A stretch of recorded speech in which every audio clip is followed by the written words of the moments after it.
check this out. It gets, look, when you say that, so you're saying, hold on, you're making up the rules. You're making up the rules. You're saying, Exactly if right. I stop doing this, That's exactly right. You know what I'm saying? That's exactly so right. You're making the rules up. That's exactly so right. It's like God came and told you, say, nah, if you stop drinking, you stop smoking, then you can get close to me.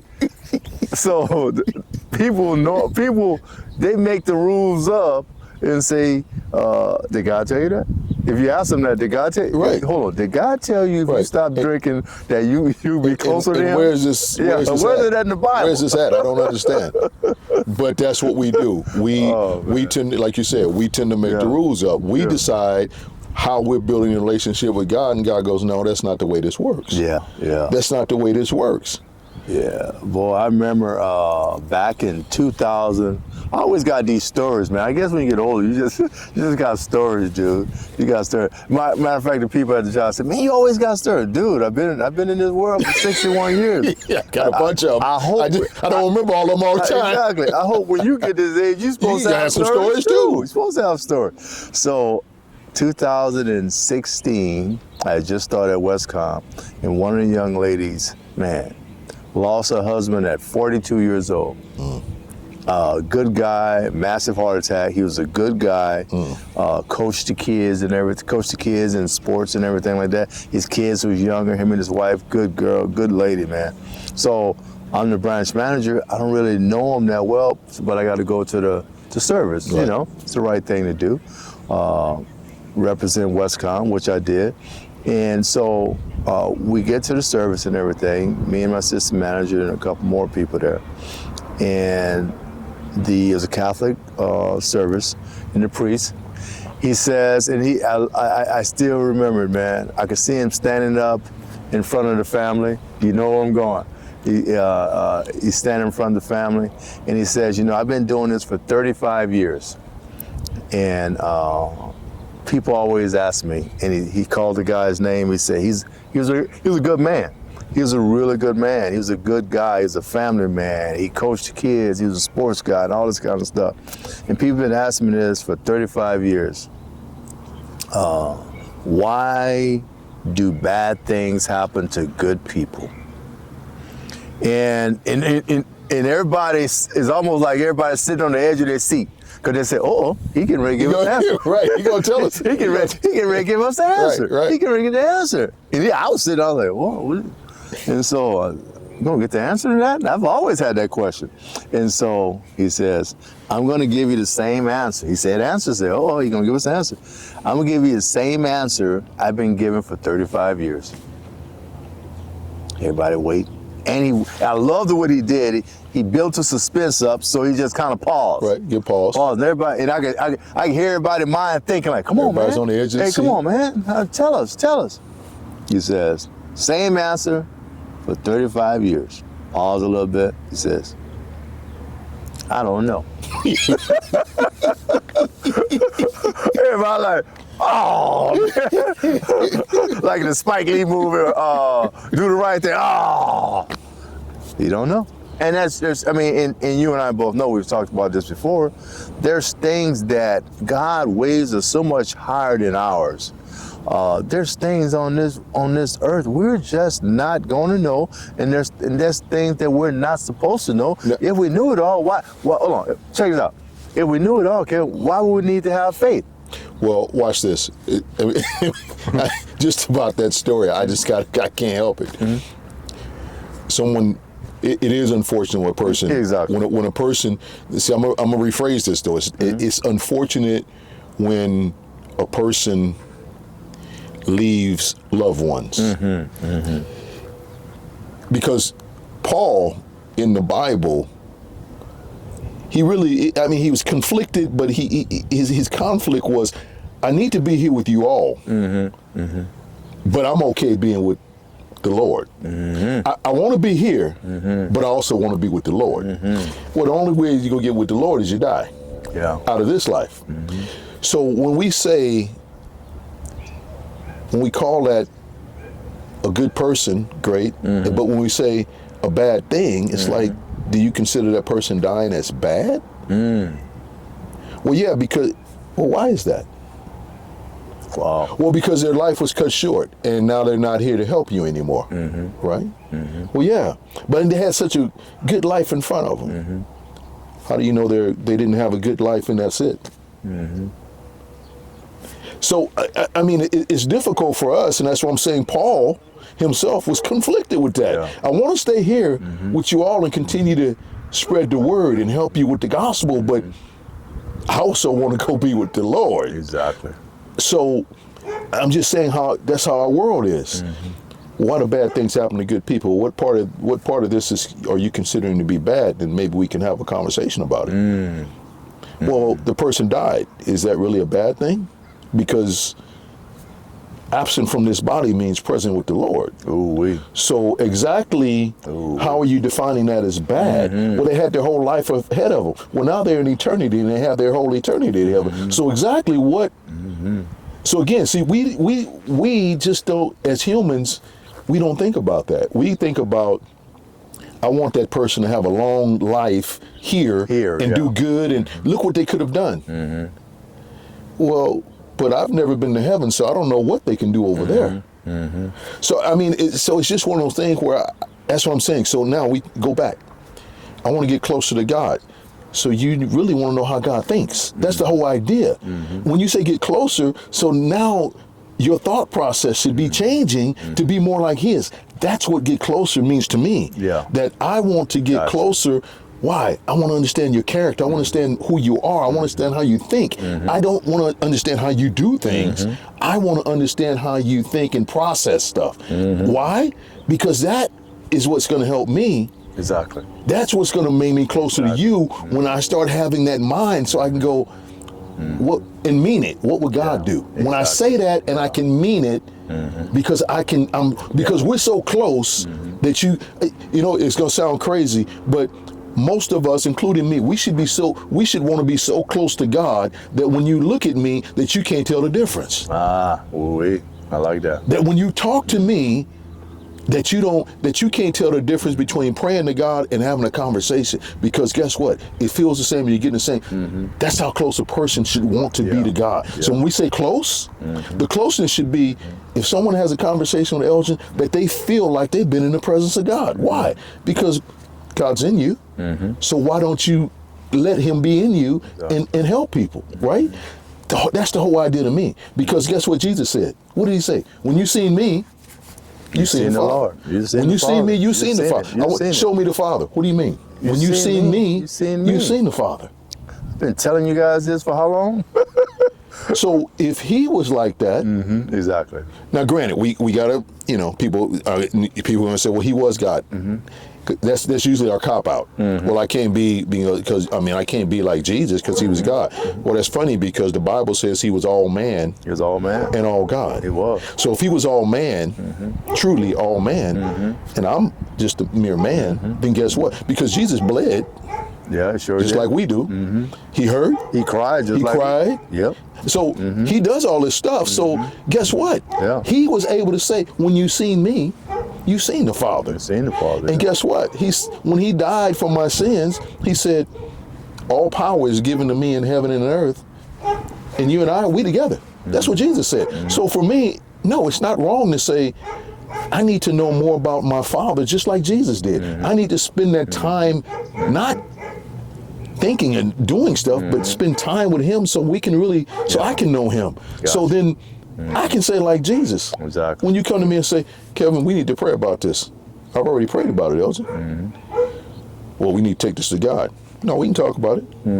You think you God? No, I don't think I'm God at all. But when you seen me and talk to me, you've talked to the Father. To the Father. Why is that? Because His character, His ways. I've studied them and I'm familiar enough with them to say, with this particular problem, Elgin, let's talk about it. Yeah. All I'm saying is when we talk to each other, when we leave each other's presence, we should feel like. Yeah. Because look at things we say. This is what I'm talking about, cliches. Watch what we say.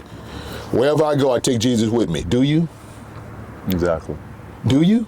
Because how are you going to say that? Then somebody say, well, I got a problem. Well, I don't know. Yeah. Didn't you say you brought Jesus? Yeah. So what does that mean to you? Because you see what I'm saying? We say a bunch of stuff. We say a lot of stuff. Right? And we tend to, here's the thing too, we tend to pick and choose. We'll say that. Hey, Kevin, we'll say that, but you know, this barbecue, I'm not gonna bring Jesus with me. Not this one. Not this one over here. Yeah, I'll bring him with that group of people. No, I can't take him over here. Yeah, so yeah, we say that. Do you see what I'm saying? Yeah, we say that all the time. So again, if you study and actually got into the Word, you'll see God says, no, I want you to be like Jesus. Okay, well then if Jesus can say, when you seen me, you seen the Father. Yeah. If you want me to be like Jesus, I want to be able to say, when you seen me. Yeah. Now, I'm saying that partly because I don't want to say that to people, but I want people to feel like it. When they walk away, man, I felt the presence of God. I want people to be able to feel, say that. I felt the presence of God. You know, I talked to that person, and I felt the presence of God. He said 2 or more. He said it. He said. Look here. He said. Look here. And here's the thing. I'm bringing Jesus. 2 or more. I'm bringing Jesus. 2 or more. There's 2 of us here. Yeah. Well, actually, because I'm bringing Jesus. You bringing him. So if we bringing him, and we're trying to be like him, then guess what? If someone talks when they leave, they should honestly say to somebody else, "Man, when I talked to them brothers, I felt the presence of God. I felt like, man, I don't know."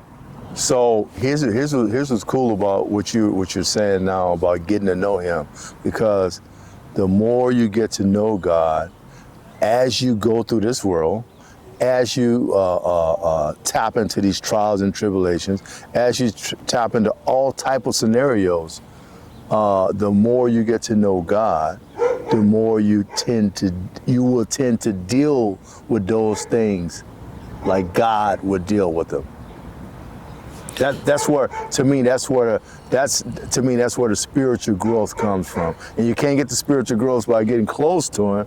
You get that by getting to know him, getting to know his ways and what he would do.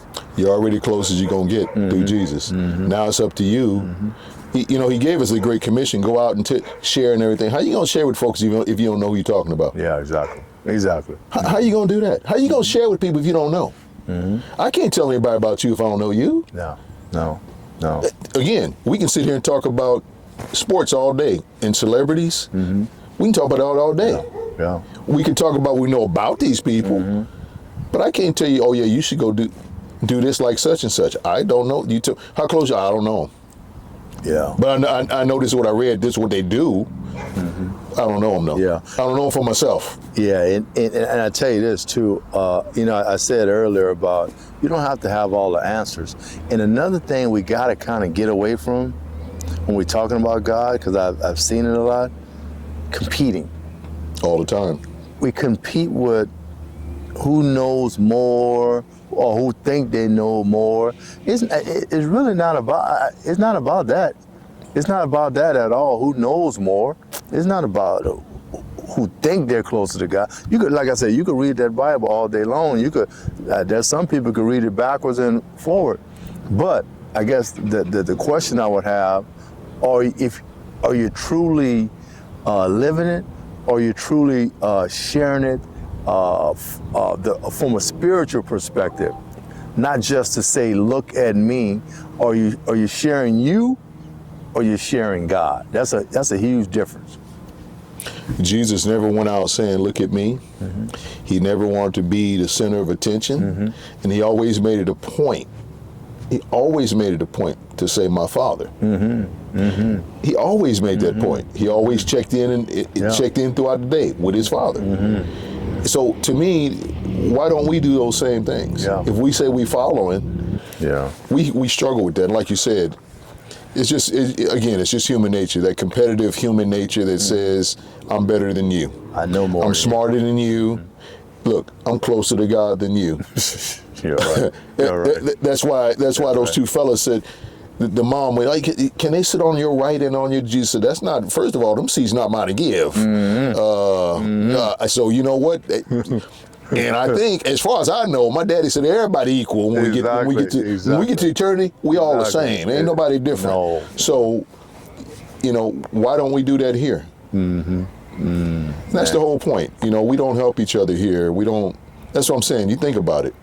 And it's you got to do things, baby steps, a little bit at a time. The whole world's not going to come into that knowledge, but like we talk about, just think about for those of us who say we believe, just, you got to start somewhere, right? You got to start somewhere. So with those of us who say we believe, we don't even act like that. No.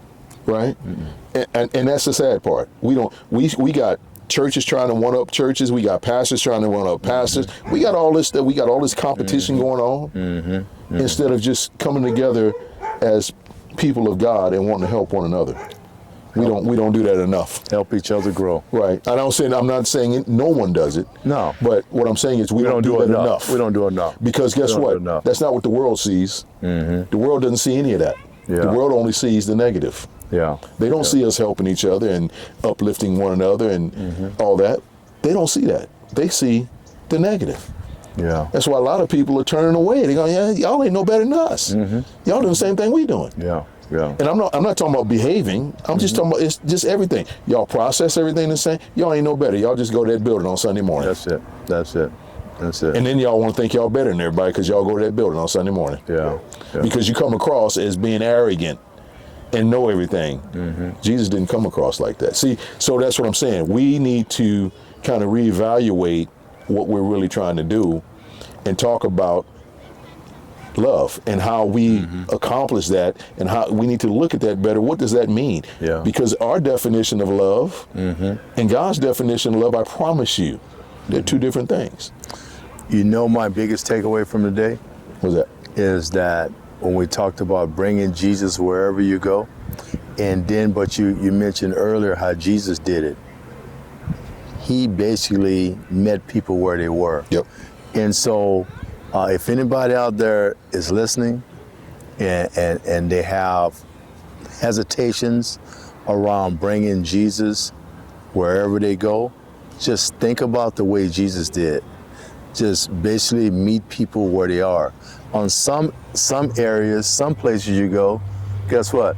You may be able to talk straight Bible talk and verses and everything like that, but other areas you go, you may just have to not even talk about the Bible, but be more action around the Bible. So we have to pick and choose how we respond wherever we go. But there, to me, Kevin, wherever we go, if we truly want to bring Jesus, trust me, he's ready to come. Oh, yeah. And we just have to, like you say, meet people. Just because you go in a bar doesn't mean you got to drink alcohol. Exactly. If you don't drink alcohol, I'm not saying be a chameleon. Wherever you go, blend in. No, that's not what Jesus did. If you don't drink alcohol, don't drink alcohol. But guess what? Don't knock the other people who are doing it. Exactly. If you want to talk to them, don't knock them. If they ask you, do you want to drink? Get you some seltzer water or soda or something. Or you don't drink because you're Christian? No, that's not why I don't drink. I don't drink because I want to stay healthier. I don't drink because of my family's predisposed to being alcoholic. Whatever it is, say that. But Christianity, it has nothing to do with it. Because again, in the Bible, it doesn't say if you drink, you're not going to heaven. No. So that's not why. And see, it's understanding. We need to understand better because we think if I don't do these things, I'm going to get in heaven or it gets me closer. No, stop that. You go to the bar because your friends are there, you're not having a drink, you tell them why you're not having a drink. Yeah, exactly. Even if it's simple as, no, I just choose not to drink. Choose not to drink, exactly. But you think it's going to hurt you? No, I just choose not to. But you know what? Let me buy you another. Exactly. Right? There's nothing wrong with that. People respect that. Right, because then they look at you and you're not blaming everything on God. Because we do that too much too. Everything we don't do, we want to blame on God. Well, I don't do this because I'm Christian. So you're better than me. And that's where that comes from. Yeah. No, I'm not better than you. I mean, I'll go wherever you're going, and if you choose not to go somewhere, yeah, exactly. you say, well, you can't go there because you're Christian. No, it got nothing to do with it. That's my choice. I don't particularly care to go there. Exactly. I wasn't going there before I was Christian. Right? Yeah. Or you simply say, I don't want to put this stuff. I choose not to have that type of environment etched in my mind. Gotcha. I just, there's nothing wrong with it. It's just my choice. Mm-hmm. I need to stay healthy, and right now, I don't think that that's a good place for me. Mm-hmm. Leave God out of the conversation, because guess what? God's in you, and when you talk like that, people see you're not putting me down. No, I'm not. And you're not saying you're better than me. Yeah. Absolutely not. Yeah. What I'm telling you is, I'm not strong enough to be in that environment. And I just, so it's better for me not to do that. And you may say, oh, come on. No. It's better for me not to. Yeah. So I know my limitations. Yeah. But you go ahead, have a good time, and I'll see you later. So see, that doesn't make me say, well, you shouldn't go either. No. You go ahead and go. You go ahead and go. You go ahead and go. You good. Right. You're good. See, and that's what we mess up at. We just don't think about those kind of things. Yeah. It reminds me. We still on? Yeah, we still. Yeah. It reminds me of a quick story before we get out. So my dad, he was a church guy, good dude, humble, knew the Bible and everything like that, deacon in his church and everything. One day he told me something so interesting. And a lot of the guys that, I live in a little small town, Plaquemine, Louisiana, and on Bower Street. And we had some guys that right up the street, when it's cold outside, they'll have a barrel, have the wood in there. Oh, okay. And they'll sit there and drink their alcohol and stuff like that. But it wouldn't bother nobody. It was just, let's say like 7, 8 of them. And one day my dad said, and we knew them all. Dad said, you see them boys up there? He said, those boys right there, they got more God in them than some of the people that go to my church. That's right. I said, why you say that? He said, man, they share with each other, they break bread with each other, they share their alcohol with each other, they meet up, they conversate with each other. Somebody gets sick or something like that, they'll go to the hospital, they do everything. He said, man, we got people at church. He said, we got people at church. They said they go to church and they pass by these boys and won't even speak to them. Yes. And those are this is what he said. He said, see those guys over there? Those are the people Jesus was hanging with. That's right. That's right. That's right. That's right. Those are the ones he was hanging with. Jesus hung with the sinners. You're right. And that's the funny thing. Yeah. Jesus didn't go hang with the Pharisees. Yeah. He didn't go hang with the kings and queens. No. He said, no, I'm coming to hang. I'm hanging with them boys on the corner. First of all, they know I have a good time. Exactly. And they're genuine. Exactly. They're genuine. Exactly. They say, you know what? I drink, I smoke, I curse. I might steal something every now and then. Exactly. And Jesus said, I can work with that. I can work. There's no arrogance. I can work with that. Exactly. See, he didn't want to go to the place where you better than everybody. And the Pharisees. Yeah. Well, we keep all these 613. So you keep all the laws. Oh yeah, we keep all of them. All of them. All 613. Jesus, we got your back. We got you. Rich young ruler. 600. Jesus had to tell the rich young ruler, you done everything. You know everything. You good. He said, but let me tell you this. There's still one thing you lack, but you got everything, the law, you got that good, young ruler. Yeah. But there's one thing you lack. Go sell everything you got. Ooh-wee. And give to the poor. Yeah. Young ruler say, what? You want me to sell everything? All my stuff? Yeah. All your possessions. Sell it. Sell my possessions? Yeah. Oh, man. He didn't say a word. He didn't say a word. The young ruler just walked away sad. He didn't say, well, I don't know. But can you imagine? Well, I don't know if I can do that. Can you ask somebody today to do that? Look at our society today.